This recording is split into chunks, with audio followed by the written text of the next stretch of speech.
एक गुफा, उसमें जो गया वो फंस गया समय के अजीब से भंवर जाल में। गुफा में बिताया 1 घंटा बीत जाता है कई साल में। नेटक्लिप्स मूवी टाइम में आज मैं आपके लिए लेकर आया हूँ एक बहुत ही शानदार फिल्म का नरेशन। फिल्म का नाम है टाइम ट्रैप। इस फिल्म के डायरेक्टर हैं बेन फोस्टर और मार्क डेनिस। IMDb पर इस फिल्म को रेटिंग मिली है 6.3। हम देखते हैं कि सुनसान बियाबान में एक भाई साहब वहाँ खड़ी पुरानी सी गाड़ी को खंगाल रहे थे। वहीं पास में नीचे की ओर जाती हुई एक सुरंग थी। भाई साहब ने ऊपर पहाड़ी की ओर देखा तो वहाँ भी एक गुफा थी। भाई साहब अपने कुत्ते को लेकर पहाड़ी चढ़ गए और गुफा के सामने पहुंचे तो अंदर एक आदमी खड़ा दिखाई दिया। उसे पुकारा भाई साहब ने, लेकिन उसने कोई जवाब नहीं दिया। भाई साहब को थोड़ी घबराहट सी हुई तो उल्टे पांव वापस हो लिए। भाई साहब का नाम है प्रोफेसर हार्पर, जो किसी जैकी नाम की लड़की को फ़ोन करके बोलते हैं कि मुझे वो वैन मिल गई है लेकिन उसमें कोई नहीं था, इसलिए सामान पैक कर लो, हम लोग वापस लौटने वाले हैं। प्रोफेसर हार्पर जब घर पहुंचते हैं तो सामने टेलर भी था। जैकी को मना किया था लेकिन वो अपने भाई टेलर को भी वो वैन वाली बात बता देती है। जैकी ने बैग पैक कर लिए थे लेकिन प्रोफेसर कहते हैं कि प्लान थोड़ा चेंज है, मैं अकेला ही जा रहा हूँ। अब प्रोफेसर उसी जगह दोबारा लौटते हैं। उस सुरंग में उतरने के लिए रस्सी डालते हैं लेकिन फिर कुछ सोचकर ऊपर वाली गुफा में चले जाते हैं। वहाँ वही आदमी अब भी उसी पोजीशन में नजर आ रहा था, जैसे कि किसी ने उसको पोज कर दिया है। प्रोफेसर थोड़ा आगे बढ़ते हैं तो महसूस करते हैं कि उस खड़े हुए आदमी से पहले वहां एक अदृश्य लेयर है, जैसे कि वो किसी दूसरे डायमेंशन का दरवाजा था। 2 दिन तक प्रोफेसर नहीं लौटते। तब टेलर और जैकी परेशान होकर उनको ढूंढने की सोचते हैं, लेकिन उनके पास कोई गाड़ी नहीं है। ऐसे में जैकी टेलर से कहती है कि टेलर को अपनी गर्लफ्रेंड केरा से मदद लेनी चाहिए। केरा अपने डैड की गाड़ी हमें दिला सकती है। टेलर पहले तो इसके लिए राजी नहीं होता, लेकिन फिर तैयार हो जाता है। केरा एक ट्रिप का बोलकर अपने डैड से गाड़ी ले लेती है। उसके साथ उसकी बहन विव्स भी आ जाती है। टेलर केरा को बताता है वो और जैकी प्रोफेसर हार्पर के असिस्टेंट हैं। ये दोनों प्रोफेसर के साथ मिलकर एक सब्जेक्ट पर काम कर रहे हैं। इनका सब्जेक्ट है खोए हुए हिप्पीज को ढूंढना, जो कि 70 के दशक से लापता है। इन लोगों को जिस जगह जाना है उसे कहा जाता है फाउंटेन ऑफ यूथ। केरा की छोटी बहन विव्स के इंसिस्ट करने पर उसके एक दोस्त फर्बी को भी ये लोग इस ट्रिप में शामिल कर लेते हैं। फर्बी उम्र में तो छोटा है, लेकिन उसके दिमाग में अश्लीलता कूट कूट कर भरी हुई है। फाइनली ये लोग उस वैन तक पहुंच जाते हैं जिसकी बात प्रोफेसर हार्पर कर रहे थे, लेकिन साथ ही टेलर और जैकी को यह भी पता चलता है कि प्रोफेसर हार्पर हिप्पीज को नहीं बल्कि अपने परिवार को खोजने यहाँ आए थे। इस वैन में उनके परिवार की तस्वीर थी। तभी अचानक फर्बी एक रस्सी में उलझकर गिर जाता है। उस रस्सी का पीछा करने पर उन्हें एक गुफा नजर आती है। रस्सी गुफा के अंदर कहीं गई हुई थी। ये लोग उस गुफा के भीतर चले जाते हैं। आगे जाकर जैकी देखती है कि वह रस्सी एक खाई में गई थी। उसे खींचकर देखा तो पाया कि रस्सी बीच में से कटी हुई है और ये रस्सी बहुत ही पुरानी भी थी। अब ये लोग नीचे उतरने का फैसला करते हैं। उतरने के लिए रस्सियां बांधते हैं। एक रेडियो के साथ फर्बी को ऊपर छोड़कर बाकी सभी नीचे उतरने लगते हैं। पहले जैकी और विव्स नीचे जाती हैं। उनके पीछे केरा और टेलर उतरने लगते हैं। बीच में एक जगह पहुंचकर ठीक वैसी ही लेयर उनको भी महसूस होती है जैसी कि प्रोफेसर को फील हुई थी। यहां हम एक बार फिर उसी दिन को दोबारा देखते हैं जब प्रोफेसर उस गुफा में एंटर हो रहे थे। प्रोफेसर ने जैसे उस लेयर को पार किया था, वह जो आदमी पोज मोड में खड़ा था वह लगा रिज्यूम हो गया और वो आदमी गुफा में चला गया था। गुफा के बाहर मुहाने पर थोड़ी देर पहले जहां तेज धूप थी, अब वहां रोशनी झपझपाने लगी थी। तभी गुफा के भीतर से आवाज आई, चले जाओ। प्रोफेसर डरते हुए वहां से बाहर की ओर भागे। बाहर निकले तो रात थी। उन्होंने अपने कुत्ते को बाहर ही छोड़ा था जो अब गायब था। वो नीचे अपनी जीप के पास पहुंचे तो उस पर धूल मिट्टी जम गई थी और उस पर झाड़ियों का कब्जा था। प्रोफेसर ने उसे स्टार्ट करने की कोशिश की, लेकिन प्रोफेसर को लगा बैटरी डेड हो गई है। वो बाहर निकले तो वहां एक ट्रक भी खड़ा था। उन्हें लगा कि वहां कोई और भी है और गुफा में इन्होंने जिसकी आवाज सुनी थी वो इसी ट्रक में आए थे, लेकिन फिर देखा ट्रक की हालत भी जीप के जैसी ही है। ये सोचकर कि ट्रक में उनको कोई बैटरी मिल सकती है जिसे लगाकर वो अपनी जीप स्टार्ट कर लेंगे, प्रोफेसर हार्पर ट्रक के पास गए तो उन्हें वहां पर एक बैग मिला और ये बैग जैकी का बैग था, जिसे हार्पर अच्छी तरीके से पहचानते थे।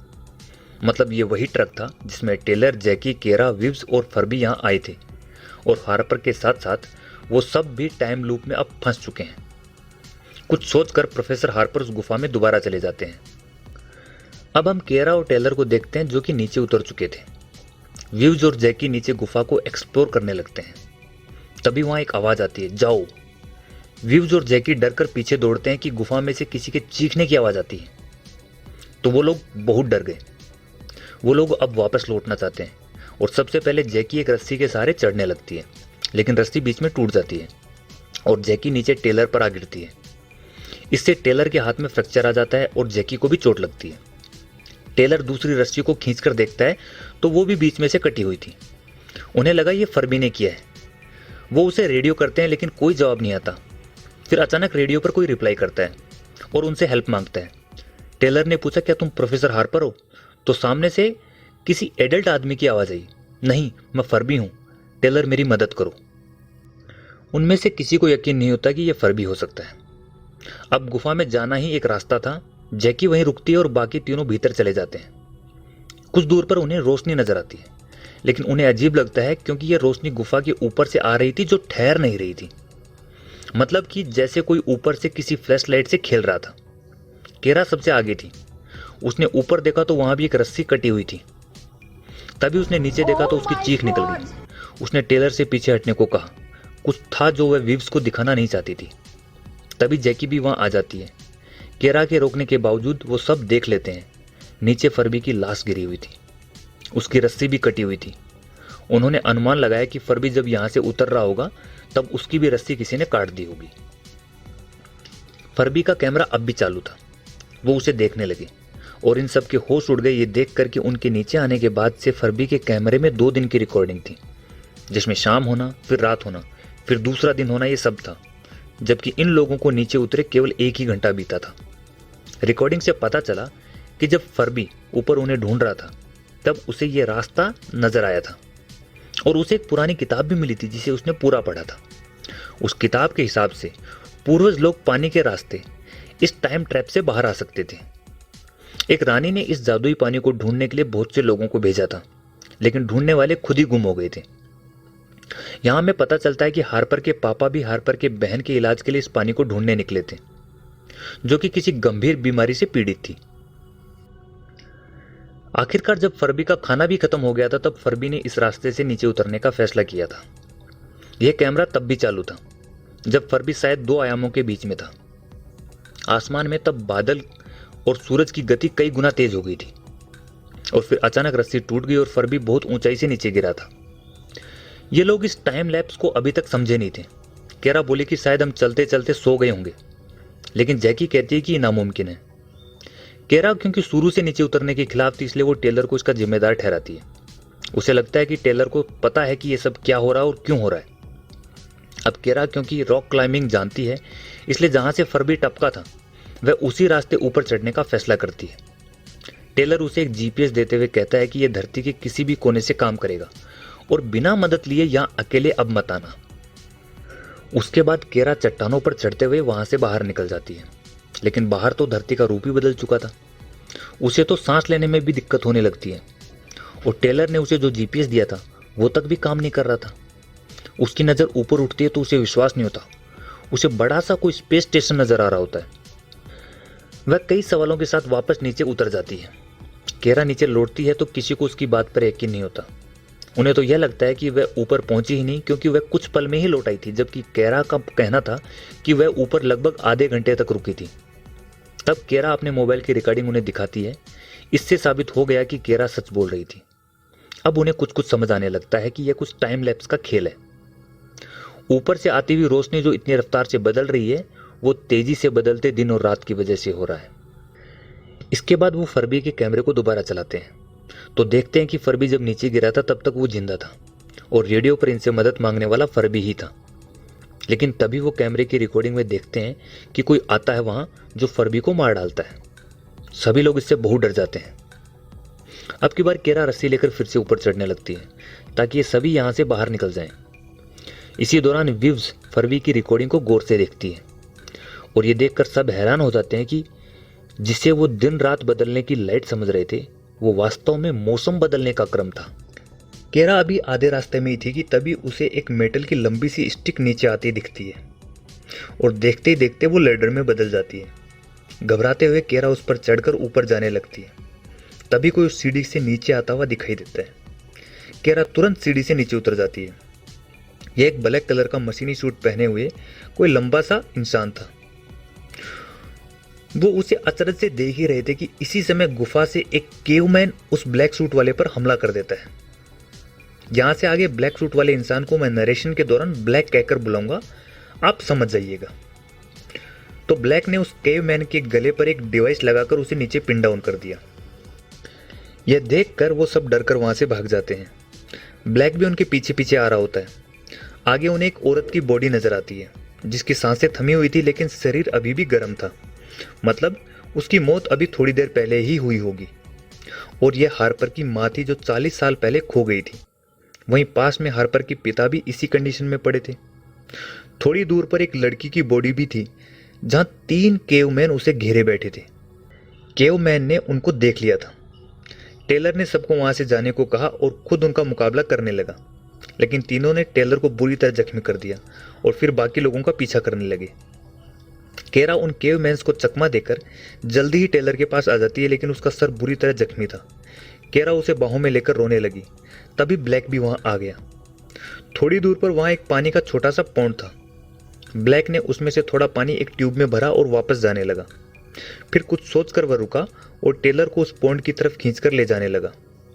पहले केरा को लगा कि उसका इरादा टेलर को नुकसान पहुंचाने का है, लेकिन टेलर को जैसे ही पॉन्ड में डाला वो बिल्कुल ठीक हो गया। तभी वहां केवमैन आ गए और ब्लैक से भिड़ गए। एक केवमैन ने उसका हेलमेट निकाल दिया था। हेलमेट निकलने से ब्लैक छटपटाने लगा। उसके बावजूद ब्लैक ने एक केवमैन को उसी डिवाइस से पिन डाउन कर दिया, लेकिन दूसरे ने उसे बुरी तरह जकड़ लिया था। यहाँ पर केरा ब्लैक की हेल्प करती है और केरा की मदद से उस दूसरे केवमैन को भी पिन डाउन कर दिया जाता है। लेकिन अब ब्लैक की हालत खराब हो गई थी। अब सब लोग एक जगह इकट्ठा होते हैं तो ब्लैक से पूछते हैं कि वो कौन से साल से आया है। इसके जवाब में ब्लैक अपने हेलमेट पर लगा एक स्विच ऑन करता है। कोई किरण उन सबके चेहरों से टकराती है और उन सबको कुछ विजुअल्स दिखने लगते हैं। इन विजुअल्स में वो देखते हैं कि कैसे उनकी गुमशुदगी की खबरें टीवी पर चल रही थी जिस दौरान वो गुम हुए थे। कई दिन बीत जाने के बाद भी वो किसी को नहीं मिल सके थे। जैकी फिर ब्लैक से पूछते हैं कि तुम किस साल से आए हो, हमें बताओ। लेकिन ब्लैक किसी दूसरी भाषा में बात कर रहा होता है।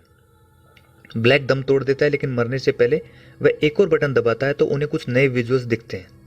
इनके अनुसार इनको यहाँ आए 1000 साल से भी ज़्यादा बीत चुके हैं और धरती अब रहने लायक नहीं बची। इंसानों ने स्पेस में अपने रहने के लिए बहुत बड़ा स्टेशन बनाया है जिसकी क्षमता 25,000 लोगों की है। अब इनके पास ब्लैक की मशीनी लैडर है जिसके सहारे ये ऊपर तो जा सकते हैं, लेकिन ऊपर अब कुछ बचा भी तो नहीं। टेलर कहता है कि वह प्रोफेसर हार्पर को ढूंढेगा। वह शायद जानते हैं कि हमें क्या करना चाहिए। टेलर वहीं गिरी हुई एक गन उठा लेता है और कहता है कि वो फर्बी को उस पौंड वाले पानी में लेकर जाएं, तब तक मैं हार्पर को ढूंढकर लेकर आता हूँ। टेलर हार्पर को खोजने आगे बढ़ता है तो उसे कुछ जख्मी केवमैन नजर आते हैं। वहाँ एक केव गर्ल उनके जख्मों पर उसी पौंड का पानी डाल रही थी जिस पौंड के पानी से टेलर ठीक हुआ था। थोड़ी दूरी पर हार्पर भी जख्मी हालत में होता है। टेलर हार्पर से अपने साथ चलने को कहता है, लेकिन हार्पर उसे कहता है कि मेरी बहन वहाँ अटक गई है। टेलर सामने देखता है तो वहाँ एक और अदृश्य लेयर थी। लेयर के उस तरफ बहुत से लोग लड़ते हुए लेकिन एक ही पोजीशन में ठहरे हुए नजर आ रहे थे। वहीं उनके बीच एक छोटी बच्ची भी थी जो कि हार्पर की बहन थी। हार्पर ने बताया कि इस पूरी गुफा की बनावट उस फाउंटेन की सुरक्षा के हिसाब से है जिसे फाउंटेन ऑफ यूथ कहा जाता है और जो कि उस लेयर के पार दिखाई भी दे रहा था। हर लेयर की स्पीड अलग अलग है। जैकी उधर टेलर को आवाज लगा रही थी, लेकिन टेलर हार्पर की मदद भी करना चाहता था। हार्पर उसे कहता है कि तुम यहाँ से निकलो, मेरे पास ज़्यादा टाइम नहीं बचा। लेकिन टेलर वापस आने का कहकर जैकी और केरा के पास चला जाता है। वो फर्बी को उस पानी में डाल देते हैं। उधर हार्पर के नज़दीक जो जख्मी केवमैन थे वो पौंड के पानी से ठीक हो गए थे और वो सब वहीं जाने लगे जहाँ टेलर, जैकी, केरा और व्यूज थे। मजबूरन इनको फर्बी को छोड़कर भागना पड़ता है और ये ब्लैक की लेडर का बटन दबा देते हैं। लेडर खुल जाती है और ये सब उस पर चढ़ जाते हैं। केरा सबसे ऊपर होती है और अचानक ऊपर उसके सामने पानी आ जाता है। नीचे केवमैन थे, इसलिए ऊपर तो कैसे भी जाना था। केरा पानी में अपना हाथ डालकर चेक करती है। तभी कोई अनजान शक्ति उसे पानी के अंदर खींच लेती है। वो उल्टी हो जाती है। टेलर उसका हाथ पकड़ने को आगे बढ़ता है, लेकिन तभी एक केवमैन इस लेडर का स्विच ऑफ कर देता है। सीढ़ी गायब हो जाती है और केरा को छोड़कर बाकी तीनों नीचे गिरने लगते हैं।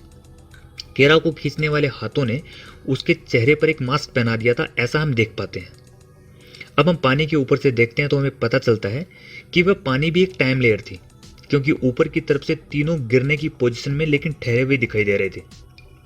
पानी में से तभी 3 रस्सियां नीचे की तरफ निकलती हैं और तीनों को जकड़ लेती हैं। कहानी के आखिरी पड़ाव में देवियों और सज्जनों, अगर आपको आज की फिल्म का यह नरेशन पसंद आया तो आपसे इस वीडियो को लाइक करने की उम्मीद रखता हूँ। लाइक जरूर करें। यदि आपने चैनल को अब तक सब्सक्राइब नहीं किया तो सब्सक्राइब करें और एक नई बेहतरीन फिल्म का नरेशन सबसे पहले जानने के लिए बेल आइकन को भी प्रेस करें। तो चलिए कहानी में आगे बढ़ते हैं। गुफा के अंदर वाले टाइम के हिसाब से उन्हें पता ही नहीं चलता कि रस्सियां कैसे और कहां से आई। वो हवा में लटके हुए थे। ये रस्सियां केरा ने थामी हुई थी। वो उन्हें सांस रोकने का कहती है, फिर सबको ऊपर खींच लेती है। हम देखते हैं कि कुछ और रस्सियां भी पानी से निकलती हैं और गुफा में कहीं चली जाती हैं। इसके बाद हमें फरबी नजर आता है, जो कोई पानी में उठकर बैठ जाता है। ये कोई नई सी जगह थी। फरबी घबरा रहा था, अपने दोस्तों को आवाज लगाता है कि तभी प्रोफेसर हार्पर भी ठीक उसके बाजू में उठकर बैठ जाते हैं। इसके ठीक बाद टेलर, जैकी, केरा और व्यूज भी वहां आ जाते हैं, जो कि अब मुस्कुरा रहे थे। हार्पर और फरबी के पास बहुत सारे सवाल थे कि तभी हार्पर देखता है कि उसके मॉम डैड, जो कि इस समय उससे भी ज्यादा जवान है, वहीं पानी के एक टब में उसी की तरह उठकर बैठ गए हैं। वहां उसकी छोटी बहन भी थी। ये सभी लोग इस समय भविष्य के एक स्पेस स्टेशन में थे। मैं जानता हूं इस फिल्म का ऐसा अंत सुनकर कुछ सवाल आपके मन में जरूर होंगे, तो आप कमेंट में अपने सवाल पूछ सकते हैं। मैं आपकी जिज्ञासा शांत करने की पूरी कोशिश करूंगा। आपके लिए शुभकामनाओं के साथ वीडियो को यहां समाप्त कर रहा हूं। जल्दी मिलेंगे एक और फिल्म के बेहतरीन नरेशन के साथ। गुड बाय, जय हिंद।